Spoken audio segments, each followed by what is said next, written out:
இந்த பூமியில் ஒவ்வொரு மனிதரும் வாழ வேண்டும். அந்த பூமியில் தனக்கென்று ஒரு இடம் வேண்டும். இங்க வாங்க பிள்ளைகளா, எங்களுக்கு இந்த பூமியில உரிமை சொந்தமாவே கிடைச்சிருக்கு பிள்ளைகளா. உரித்தற்ற காணி மற்றும் தொடர்பாடிவாசிகள் 20 லட்சம் பேருக்கு சொந்தமாய உறுதி பத்திரங்கள். கேஸ் சிலிண்டருக்கு நீங்கள் அளிக்கும் வாக்கினால் ரணிலினால் இயலும். அனைத்து விதமான பிரச்சனைகளுக்கும் 11 நாட்களில் தீர்வு காண ஸ்ரீ மாரியம்மன் ஜோதிட நிலையம். தொடர்புகளுக்கு 0091 990 816 585 6.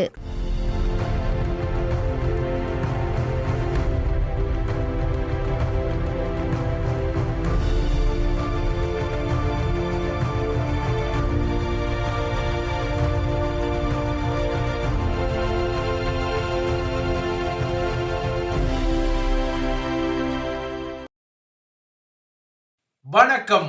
இது ஐபிசி தமிழின் செய்தி வீச்சு. இன்றைய செய்தி வீச்சிலும் இலங்கை மற்றும் உலக நிலவரங்கள் காத்திருக்கின்றன. இலங்கை தீவில் ஸ்ரீலங்கா திட்டமிட்ட நிகழ்ச்சி நிரல்கள் எல்லாம் சரியாக நிறைவேறி இருந்தால் அடுத்த வாரத்தின் இதே நாளில் ஸ்ரீலங்காவின் புதிய முதன்மை தலையாரி யார் என்பதை தேர்தல் முடிவுகள் மூலம் நீங்கள் அறிந்திருக்க முடியும். ஒருவேளை தற்போதைய மும்முனை போட்டிக்களம் காரணமாக வாக்குகளின் எண்ணிக்கை ஸ்ரீலங்காவின் அரசு தலைவர் தேர்தல் வரலாற்றில் முன் ஒருபோதும் இல்லாத வகையில் வாக்குகளின் எண்ணிக்கை 2ஆம் சுற்றுக்கு சென்றால் இந்த தேர்தல் முடிவுகள் சற்று தாமதமாக வரும், அவ்வளவுதான்.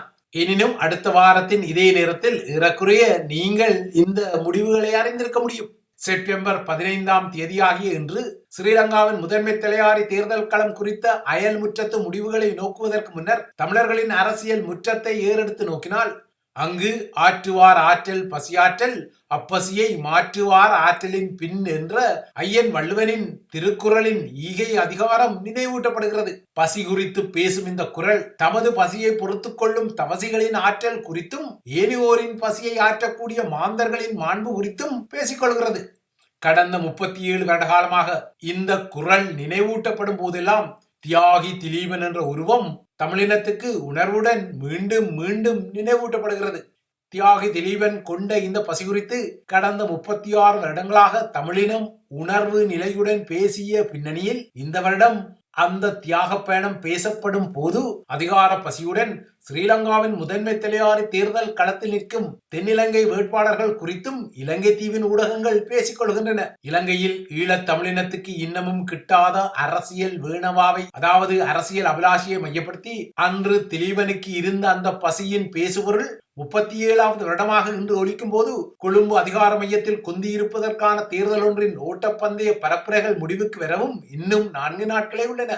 இதனால் தத்தமது சக போட்டியாளர்கள் மீது சரமாரியான தாக்குதல் முழக்கங்களுடன் தென்னிலங்கை வேட்பாளர்களின் பரப்புரை பீரங்கிகள் நாடளாவிய அளவில் முழங்கிக் கொள்கின்றன. இதில் வடக்கு கிழக்கும் தப்பிக்கொள்ளவில்லை. ஒவ்வொரு வேட்பாளர்களும் தத்தமது சக வேட்பாளர்களின் நம்பகத்தன்மையை சவால் செய்து தத்தமது தேர்தல் முழக்கங்களை செய்து கொண்டாலும் இவ்வாறு தேர்தல் முழக்கங்களை செய்யும் தென்னிலங்கை வேட்பாளர்கள் அனைவருமே ஈழத் தமிழினத்துக்கு ஒருபோதும் நம்பகத்தன்மை கொண்ட தலைவர்களாக மாறிக்கொள்ளவே முடியாது. இதனை தியாகி திலீபனின் தியாக வேள்வியின் 1ஆம் நாள் நினைவுடன் நிச்சயமாகவே அடித்து கூறிக்கொள்ளலாம். கடந்த 5 வருடங்களுக்கு முன்னர் ராஜபக்ஷ அதிகார மைய குடும்பத்திலிருந்து டெர்மினேட்டர் அடையாளத்துடன் கோட்டாபாய ராஜபக்ஷ என்ற முகத்தை தெரிவு செய்து பெருந்தேசியவாதத்தை நிரூபித்த அதே சிங்கள மகாஜனதா இந்த முறை கொஞ்சம் மாற்றி யோசிக்கும் என்ற ஊகங்கள் வளைய வருகின்றன. இதனால் இந்த முறை இந்த அரசு தலைவர் தேர்தல் களம் அசாதாரணமான புத்திசாலித்தனம் கொண்ட வாக்காளர்களின் முடிவால் தீர்மானிக்கப்படும் என்ற சிலாகிப்புகளும், இந்த முறை அசாதாரணமாக புத்திசாலித்தனமான வாக்காளர்கள் இந்த களத்தில் நிறைந்திருப்பதால் இவ்வாறான வாக்காளர்கள் தமது முதிர்ச்சி நிலை தீர்ப்புகளை வழங்க காத்திருப்பதாகவும் தென்னிலங்கை ஆங்கில ஊடகங்கள் ஊகங்களை வெளியிட்டுக் கொள்கின்றன. ஆக மொத்தம் எதிர்வரும் 21ஆம் தேதி நடைபெறவுள்ள இந்த தேர்தலின் முடிவுகள் இலங்கையின் அரசியல் சூழலை மாற்ற போதான சிலாகிப்புகள் இருந்தாலும் தியாகி திலீபன் கொண்ட அரசியல் பசி தீர்க்கப்பட்டால் மட்டும்தான் தமிழினத்தின் அரசியல் சூழல் மாறும் என்பதும் திண்ணமானது.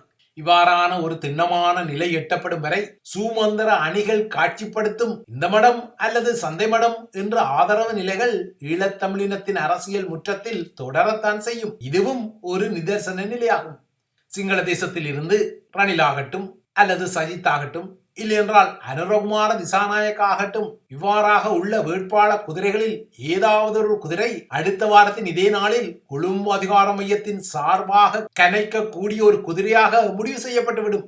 ஆனால் இவ்வாறான முடிவுகள் வந்தாலும் தமிழர்களின் அரசியல் முற்றத்தை பொறுத்தவரை திலீபன் கொண்ட அரசியல் பசி தீரப்போவதும் இல்லை. திலீபன் இன்றைக்கு 37 வருடங்களுக்கு முன்னர் முன்வைத்த எழுச்சிக்கான அறைகூவல் என்பது தற்போது ஸ்ரீலங்காவின் தேர்தல் களத்தை மையப்படுத்தி தமிழர்களின் அரசியல் முகங்களும் வெளிப்படுத்தும் வெறும் பகட்டு ஆரவார அறைகூவல்களே அல்ல. ஸ்ரீலங்காவின் அரசு தலைவர் தேர்தல் களத்தை மையப்படுத்திய தமிழர்களின் முற்றத்து அரசியலும் தற்போது பப்படாக்கள், சஜித் ஆதரவு அறிக்கைகள், குடிமிப்பிடி சண்டைகள், ஏட்டிக்கு போட்டியான அறிக்கைகள் என குண்டுச்சட்டிக்குள் குதிரையோடப்படுகிறது. ஆனால் திலீபன் அன்று முன்வைத்த அரசியல் அறைகூவல் என்பது தமிழர் தேசம் பலம் பெறுவதற்குரிய அர்த்தமுள்ள ஒரு அறைகூவலாக இருந்தது. இப்போது இவ்வாறான ஒரு அர்த்தமுள்ள மினி அறைகூவலாகத்தான் தமிழ் பொது வேட்பாளர் அடையாளம் இருப்பதான சிலாகிப்புகளும் உள்ளன. அதாவது ஸ்ரீலங்காவின் அரசு தலைவர் ஆசனத்தில் இருப்பதற்காக அல்ல, தமிழர் தேசத்தின் திரள் நிலையை வெளிப்படுத்துவதற்காகவே இந்த களத்தில் பொது வேட்பாளர் ஒருவர் நிற்பதான கருத்தியல் முன்வைக்கப்படுகிறது. 1987 ஆண்டு இதே நாளில் திலீபன் தனது அறவழி போராட்டத்தை ஆரம்பித்த முதல் நாளில் அன்று யாழ்குடாவிலிருந்து வெளிவந்த ஈழமுரசு நாளிதழின் பொறுப்பாளராக இருந்த பசீர் காக்கா என்ற மூத்த போராளி திலீபனின் அன்றைய முதல் நாள் அறவழி தடத்தின் இரவு பொழுதில் திலீபனுடன் ஒரு ஊடகத்தின் ஆசிரியராக பேசியிருந்தார். கடந்த வாரம் இதே போராளி பொது வேட்பாளர் ஆதரவு நிலையை வெளிப்படுத்தியமைக்கு காரணம் தமிழர் தேசத்தின் திறன் நிலை குறித்து திலீபன் அன்று கொண்டிருந்த வாஞ்சையின் பிரதிபலிப்பு தான்.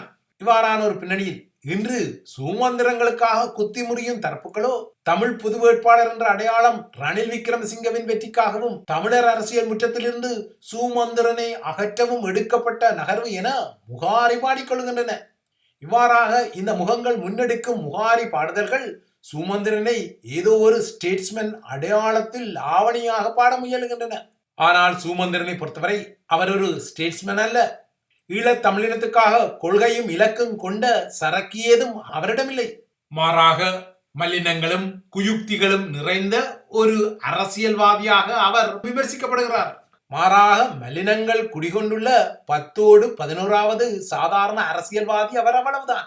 தற்போது எதிர்பார்க்கப்பட்டதை விட தமிழ் பொது வேட்பாளருக்குரிய ஆதரவு நிலை வலுப்படுவதான ஒரு தோற்றப்பாடு உருவாகிக் கொள்வதால் சுமந்திர சிலிப்பர் செல்கள் தற்போது தமது எதிர்லாவணிகளை தீவிரப்படுத்துகின்றன. இதனால் தான் தமிழ் பொது வேட்பாளருக்கு வாக்களித்துக் கொள்வது என்பது அரசியல் தற்கொலைக்கு ஒப்பானது என்ற மாரடிப்புகளும் அங்கிருந்து வருகின்றன.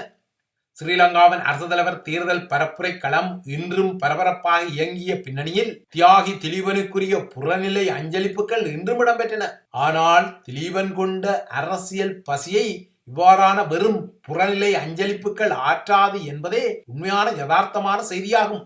இலங்கை தீவை பொறுத்தவரை வல்லாண்மை ஆட்சி ஆயினும் நல்லாட்சி ஆயினும் அடுத்த வாரம் இதே நாளில் வரக்கூடிய ரணில் அல்லது அனுர, அதுவும் இல்லாவிட்டால் சஜித் ஆகிய தென்னிலங்கை குஞ்சங்களின் புதிய ஆட்சியாக வந்தாலும் தமிழ் மக்களை பொறுத்தவரை அவர்களின் அறவழி போராட்ட களம் இவ்வாறானவர்கள் உருவாக்கக்கூடிய புதிய ஆட்சியிலும் நீட்சியூறும் என்பதே இப்போதைய யதார்த்தமான ஒரு கணிப்பாகும். ஏனென்றால் இலங்கை தீவில் அந்தகார படிமமாக நீண்ட காலமாக படிந்துள்ள பெருந்தேசியவாதத்தையும் பேரின அந்தகாரத்தையும் துடைத்து அழிக்கும் வகையில் தென்னிலங்கையில் இருந்து எந்த ஒரு அரசியல் தலைவருமே உருவாகிக் கொள்ளும் சாத்தியக்கூறுகளின் திசை வழி கூட இப்போது தெரியவில்லை என்பதுதான் யதார்த்தமான விடயமாகும். இதனால் பொது வேட்பாளருக்கு வாக்களிப்பது ஒரு அரசியல் தற்கொலையா, இல்லை சஜித்துக்கு வாக்களிப்பது தமிழர்கள் தமது ஜென்ம சாவல் நிலையத்தை அடைந்து கொள்ளும் ஒரு நகர்வா என்பதை தமிழ் வாக்காளர்கள் எதிர்வரும் சனியன்று தீர்மானித்துக் கொள்ளவே வேண்டும். இவை இலங்கை தீவை மையப்படுத்திய விடயங்கள். அடுத்து உலக நிலவரங்களை நோக்கிக் கொண்டால் வெனிசுலா அரசாங்கம் தமது அரசு தலைவர் நிக்கோலஸ் மதுரோவை படுகொலை செய்வதற்கு அமெரிக்காவின் மத்திய புலனாய்வு முகமையான CIA சதித்திட்டம் தீட்டியதாக புதிய குற்றச்சாட்டை தொடுத்ததுடன் இந்த சதி நடவடிக்கையில் அமெரிக்க கடற்படையின் சீல் பிரிவு முன்னணியில் இருந்ததாகவும் இந்த சதி நடவடிக்கையில் பங்கு பெற்றிய சீல் பிரிவு முகவர் உட்பட 6 வெளிநாட்டு குடிமக்கள் கைது செய்யப்பட்டுள்ளதாகவும் அறிவித்துள்ளது. ஆனால் வெனிசுலா அரசாங்கத்தின் இந்த குற்றச்சாட்டை மறுத்துள்ள அமெரிக்கா இந்த குற்றச்சாட்டு முற்றிலும் தவறானது எனவும் குறிப்பிடுகிறது. எனினும் வரலாற்று ரீதியாக தென் அமெரிக்கா மற்றும் கரீபிய பிரதேசங்களில் ஆட்சி மாற்றங்களுக்கு அமெரிக்க புலனாய்வுத்துறை கடந்த காலத்தில் மிக முக்கியமான பங்களிப்பை செய்த வரலாற்றையும் மறந்து கொள்ள முடியாது. இந்த ஆண்டின் முற்பகுதியில் வெனிசுலாவில் இடம்பெற்ற அரசு தலைவர் தேர்தலில் மீண்டும் அரசு தலைவரான நிக்கோலஸ் மதுரோ வெற்றி பெற்றதாக அறிவிக்கப்பட்டார். எனினும் இந்த தேர்தல் முடிவை அமெரிக்கா உட்பட்ட மேற்குலக நாடுகளும் தென் அமெரிக்க பிராந்தியத்தின் சில நாடுகளும் ஏற்க மறுத்தன. இதன் பின்னர் இந்த தேர்தல் முடிவை ஏற்க மறுத்து வெனிசுலாவில் எதிர்க்கட்சிகள் போராட்டங்களை நடத்தின. இவ்வாறான ஒரு பின்னணியில் தான் வெனிசுலாவின் உறுதிப்பாட்டை குலைக்க அமெரிக்கா சதி செய்வதாக வெனிசுலா குற்றஞ்சாட்டியுள்ளது. அரசு தலைவர் நிக்கோலா மதுரோவை படுகொலை செய்வதை நோக்கமாக கொண்டு CIA சதி செய்தமை உறுதிப்படுத்தப்பட்டதாகவும் இந்த சதியில் அமெரிக்க கடற்படையின் சீல் பிரிவு உறுப்பினர் ஒருவரும் 2 ஸ்பானியர்களும் செக் குடியரசைச் சேர்ந்த ஒரு பிரஜையும் கைது செய்யப்பட்டுள்ளதாகவும் 400 அமெரிக்க தயாரிப்பு துப்பாக்கிகள் கைப்பற்றப்பட்டதாகவும் வெனிசுலாவின் உள்துறை அமைச்சர் டியாசுடாடோ கபெலா அறிவித்துள்ளார்.